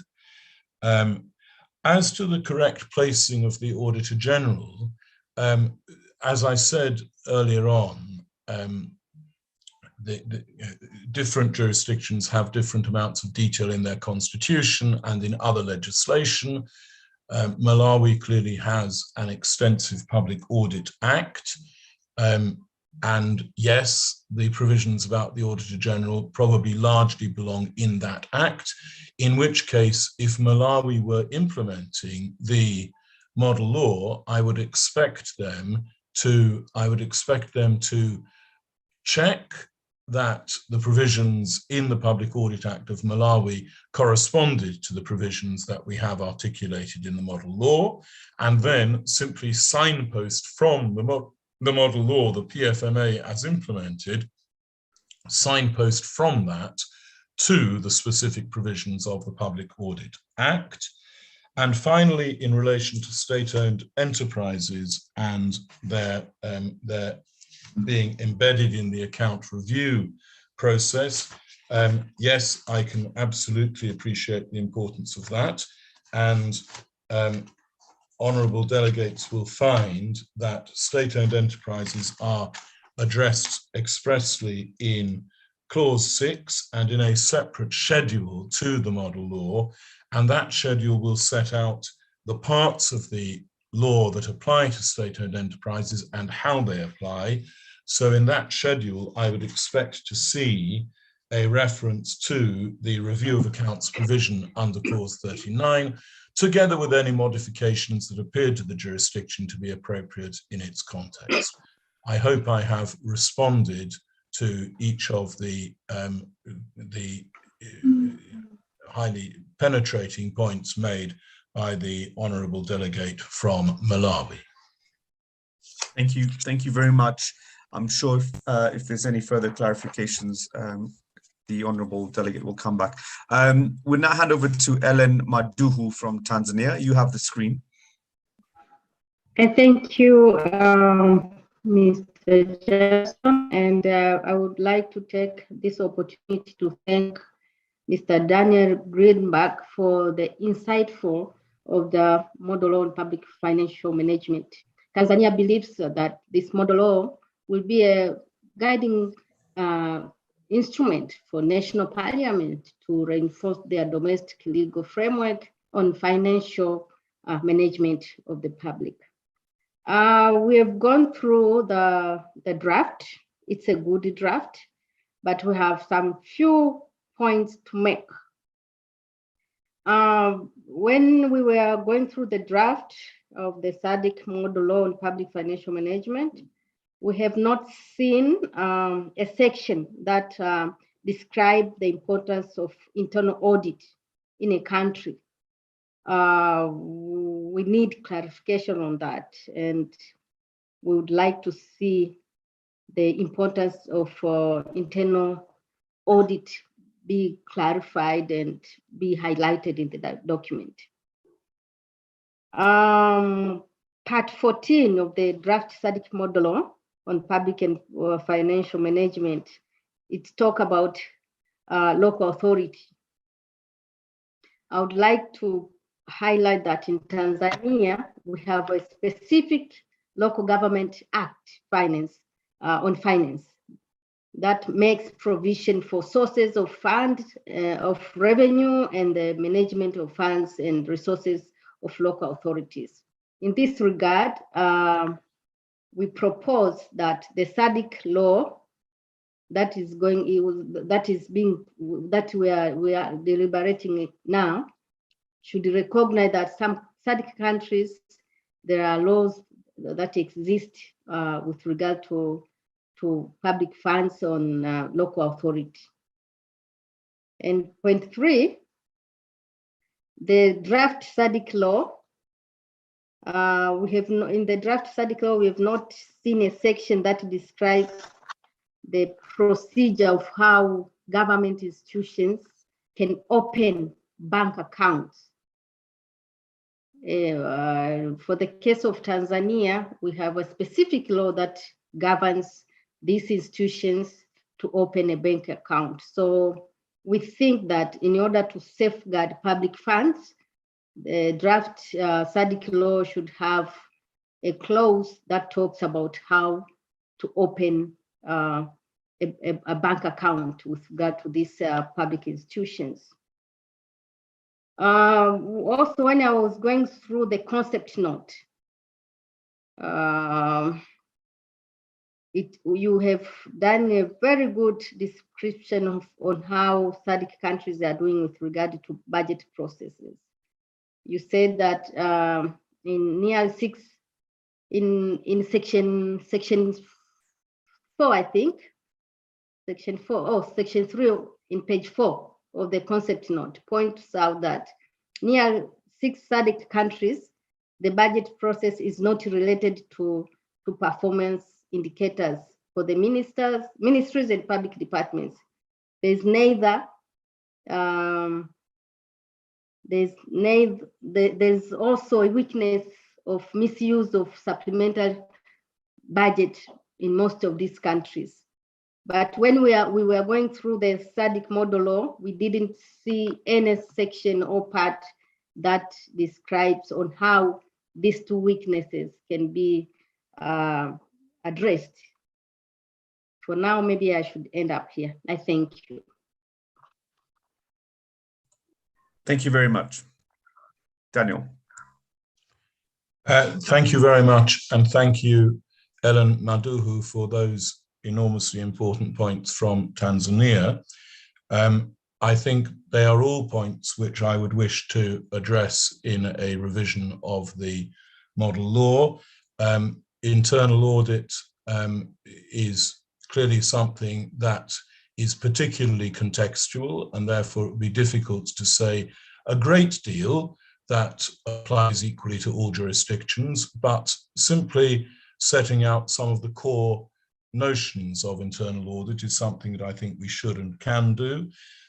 Local authorities, yes, again, you will have seen that I have noted that we have to deal with them, but again, different jurisdictions deal with them in different ways, which is why clause 5 and the schedule for local authorities, similarly to state-owned enterprises, allows different jurisdictions to make differently appropriate provision.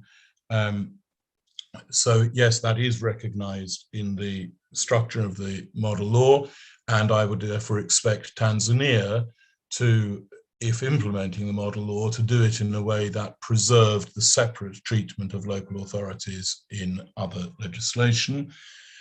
Yes, bank accounts, we could say more about. We obviously deal with it. We deal with it under Part 4. We deal with specific kinds of accounts: retention accounts, trading accounts, and debt servicing accounts. But yes, we could make more provision about opening bank accounts. And with that in mind, I don't know if the honourable delegate from Tanzania would be able and willing to provide, after today, to provide a very brief written note of the specific content that she and her distinguished colleagues would like to see reflected. And I think if she were able to do that, both in relation to internal audit and in relation to the specific issues around opening bank accounts, I would find that enormously helpful, and I'm sure the technical working group would also find that enormously helpful. Oh, thank you so much. We'll be glad to provide the write-ups on those two parts. And I'll send it to you. Maybe you provide me the contact person, the email address where I could send our inputs. The Secretariat will do that. The Secretariat will put that in the chat bar now. Okay, thank you. Great. Thank you all very much for those very insightful comments, reflections. I think, you know, what is coming out certainly very strongly is that the current draft as it stands, particularly, you know, with this particular consultation, is the important need to appreciate the national dynamic, as well as the ability to contextualize this regional law with what is currently in place.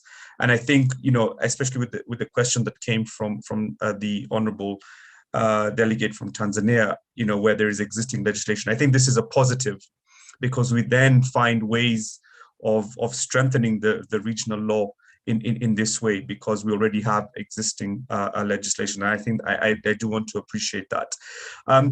Distinguished colleagues and delegates, are there any other pressing questions or comments? I don't see any hands up in my window.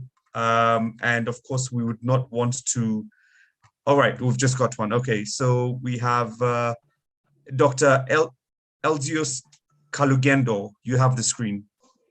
Please tell us which country you're from. And I'm from Tanzania. I'm from Tanzania.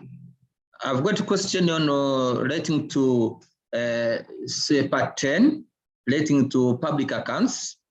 as far as we all understand that the IPSAS, the NDS have issued the guidelines, the framework on how to prepare the financial statements and transmit to the accountant, the auditor general for auditing.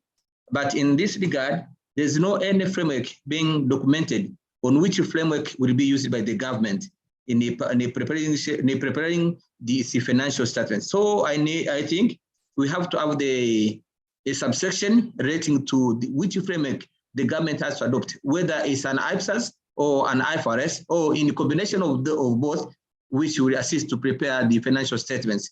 Also, we have the issue of DFSM, the Government Financial Manual, which is being aligned on how to align the statistical data, but are not being included in this part 10. So I think it's high time to think on it and to make sure that it should be contained in this document. Thank you. Thank you very much, Dr. Kalugendo. Daniel.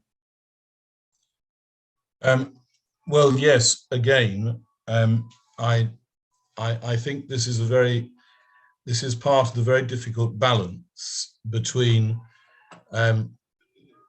clarity and simplicity, flexibility and certainty that I alluded to at the beginning. And I think Dr. Kalugendo's remarks really highlight one of the areas where it is most difficult to be prescriptive without denying contextualization and flexibility. But yet, if we fail to be sufficiently clear, then again, you know, we risk not achieving the fundamental principles from the beginning of the model law when we get to part 10 and the specifics. So that is very much something I would like to reflect on. And if Dr. Kalugendo felt able to provide, whether in consultation with his colleagues from Tanzania or separately, if he felt able to provide, again, a very short indication in writing of the specific components of the criteria for determining which framework to adopt that we should reflect in the model law, and how prescriptive we should be in relation to the other matters that he alluded to, I would be enormously grateful, and I will certainly give my attention to that. Hello. Dr. Kalugendo. Yes, once again, according to our Public Finance Act, we have provided the section dealing with these accounts, and particularly relating to which framework should be adopted by the government. We adopted both the IFRS and the IPSAS, whereby the IFRS is being used by a business case, for example, the business companies, for example, the Bank of Tanzania and the others, and the IPSAS has been used by the other public sectors, which are not business oriented. So we have the section on it, recognizing the use of these frameworks, because without any frameworks, even the Auditor General cannot provide any opinion, because the opinion is provided relating to which framework are you using. So I will share the part of our framework, the Public Finance Act, and that is in section 30, to show maybe how we can incorporate in these documents. We have made a bit and recognized the use of these frameworks. Also, we have included the issue of gap that have been included in our laws. So it will be shared to the secretaries to see whether we can be incorporated to have an harmonized system. As far as you understand, and even the people of Malawi, of Mozambique, we are in the land business to assist them to comply with the IPSAS. So you can see they have to be included in their laws. Thank you. Yeah, no, I very much see all of that. It may be that in the end, where the model law will come to, will be a combination of reflecting some of those particular issues, including the application of frameworks, reflecting it in the model law, but leaving the specification of how those frameworks are applied, and in particular the criteria of choosing between the two frameworks that Dr. Kalogendu mentioned, that will either be left in some jurisdictions to their public, to other legislation, or maybe in the regulations under this model law. And I think that will be something to be considered by different jurisdictions. But what Dr. Kalogendu has very kindly achieved this morning is to remind us that the framework issue must be mentioned on the face of the model law in some form so that we can ensure that it is understood. Great, thank you very much. We have, I had Monao Mhango. Do you want to come back? No, that's fine. Thank you. I had my hand up, but Council has responded to the question that I had in advance. Thank you. Okay, great. I have Kennedy Musonda. You have the screen. Thank you very much. And thank you very much, Daniel, for the wonderful presentation on the model law. Just one clarification that probably I may not have noted, but you can confirm if it's there. How the law deals with the conflicts with other law in the areas of public financial management. As you are aware, a country might have different laws that are dealing in different areas, but each law might touch on issues to do with public financial management. How does this model law capture those conflicts that arise as a result of sitting in different laws? Thank you.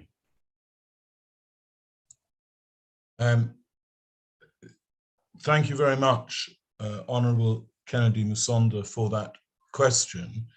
And the answer comes in two parts. First, as I have noted earlier, there are footnotes to the model law which identify areas on which it is likely that some jurisdictions will have other primary provisions about aspects of the model law, and that will alert jurisdictions that are implementing the model law to particular aspects of it that they need to move aside in the context of their own laws. As a specific example of that, I would say that constitutions of SADC countries, constitutions vary significantly in relation to the amount of detail about the Auditor General and the functions of the Auditor General that are found in the Constitution, and then, as was already referred to by the Honourable Delegate from Tanzania, in the Public Audit Acts. So the first part of the answer is that yes, part of the implementation process of the model law will be going through, for each jurisdiction, their public officials will go through and identify aspects that are properly covered elsewhere in the legislative code of that jurisdiction, and they will then modify accordingly. The second part of my answer is that the model law is proposed to be implemented as an act of the Parliament or other legislature of each jurisdiction. And as such, in case of conflict between a provision of the model law and perhaps a specific and maybe even relatively trivial provision of a set of regulations about procurement or something of that nature elsewhere, it will take precedence in accordance with the law applied in, I believe, every jurisdiction. A provision of an act will take precedence over any conflicting statement in any subordinate legislation elsewhere.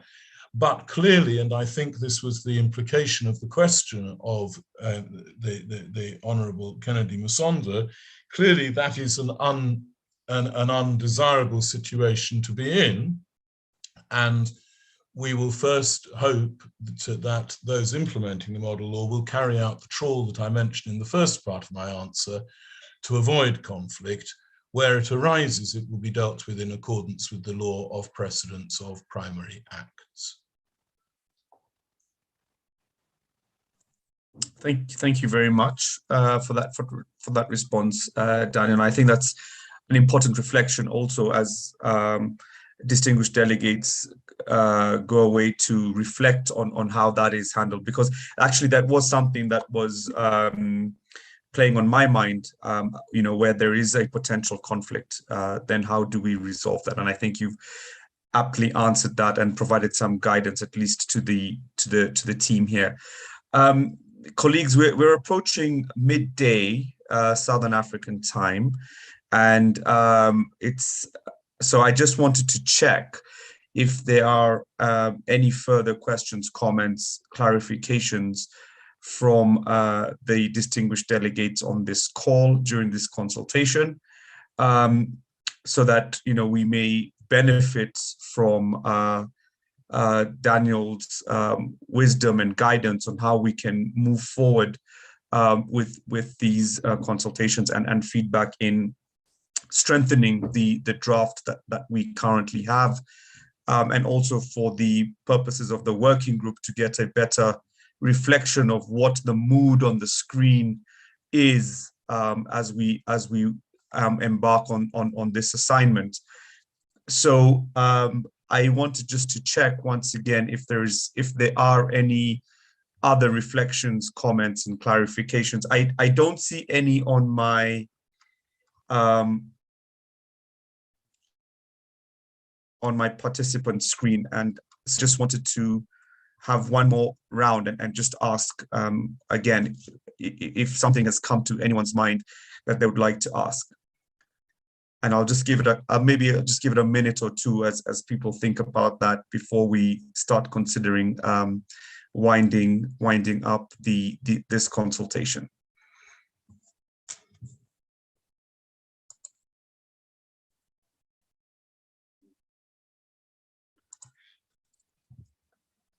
Alternatively, you may want to consider writing in your submissions to the Secretariat, and I'm sure the SADC team that's online with us on this call will be happy to type in an email address where you can submit your written submissions.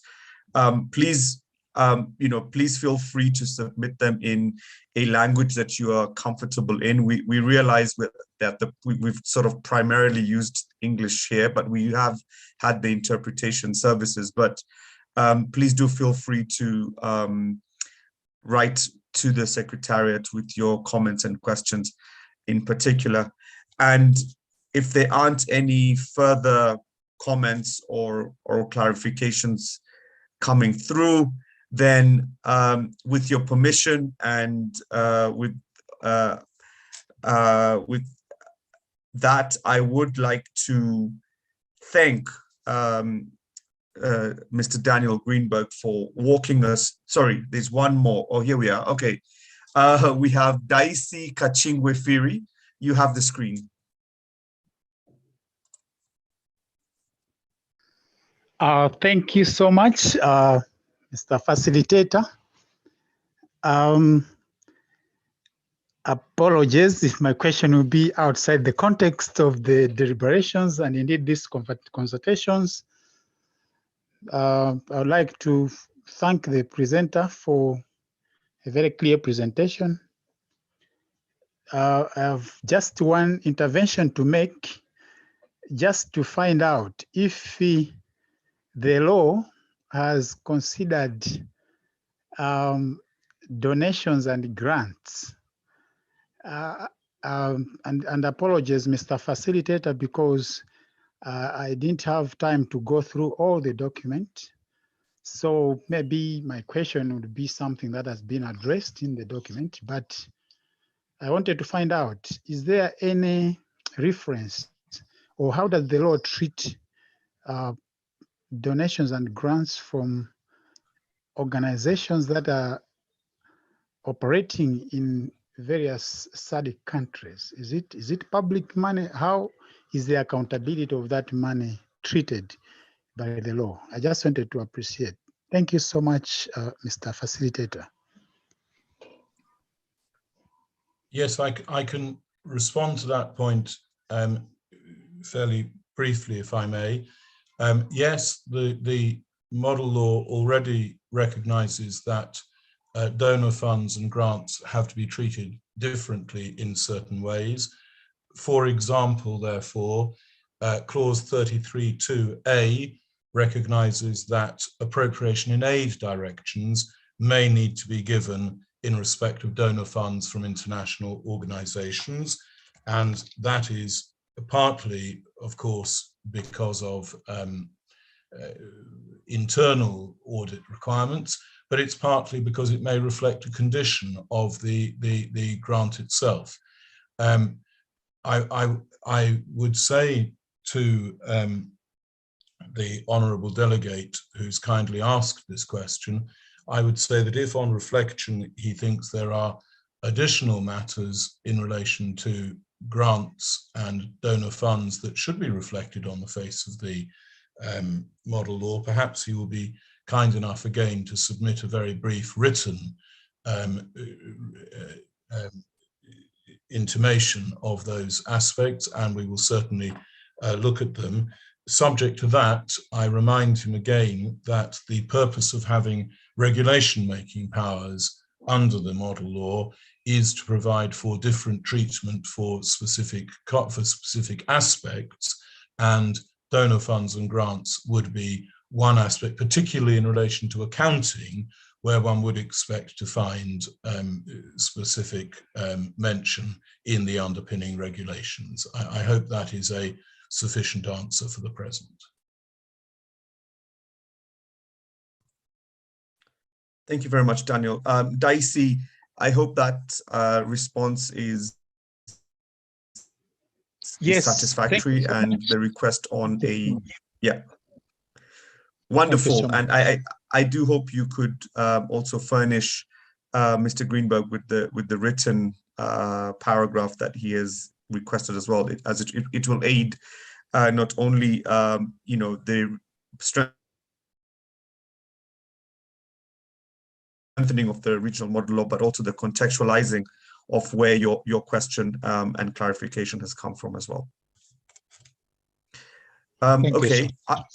Thank you. So I wanted to, Dicey got in there just in the nick of time, but I did want just to check that there aren't any other further questions or clarifications or comments coming through.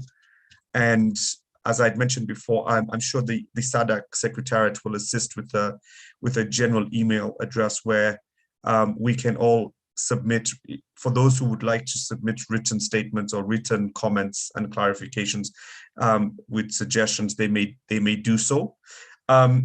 So all that's left for me to do is to once again just thank Mr. Daniel Greenberg for walking us through this draft model PFM law for the SADC region, and to all the distinguished participants and delegates for providing these conversations and providing your comments and reflections, particularly on the national experience or the national context of how this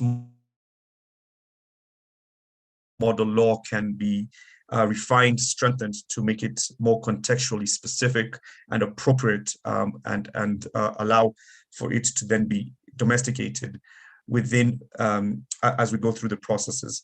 I wanted just to take this opportunity to ask if the Honorable Boema Sekoma, the Secretary General of SADC PF, would like to make some closing remarks, and I invite you to take the screen to then officially close this consultation and allow us to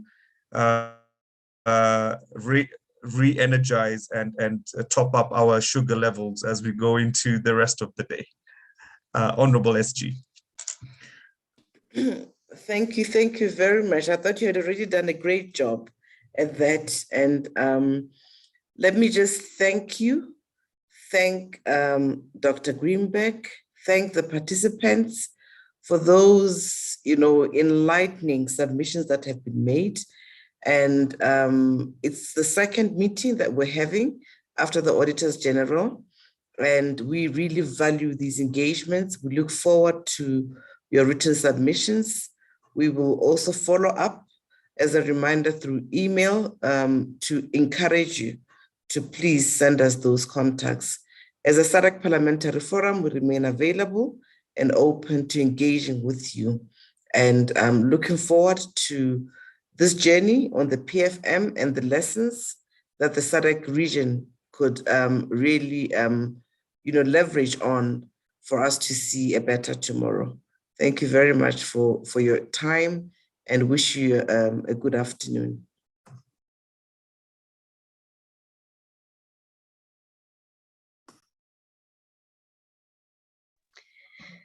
Thank you and good afternoon.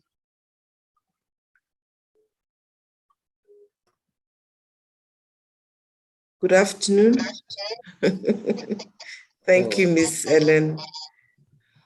Thank you very much. We're very appreciated, and I will share the document regarding to the Finance Act of Tanzania, which will shed the light comparing with the how we have been moving on with the automation of our accounts and also the framework which has been adopted in our country. Thank you very much. Have a good afternoon. Thank you very much, Doctor.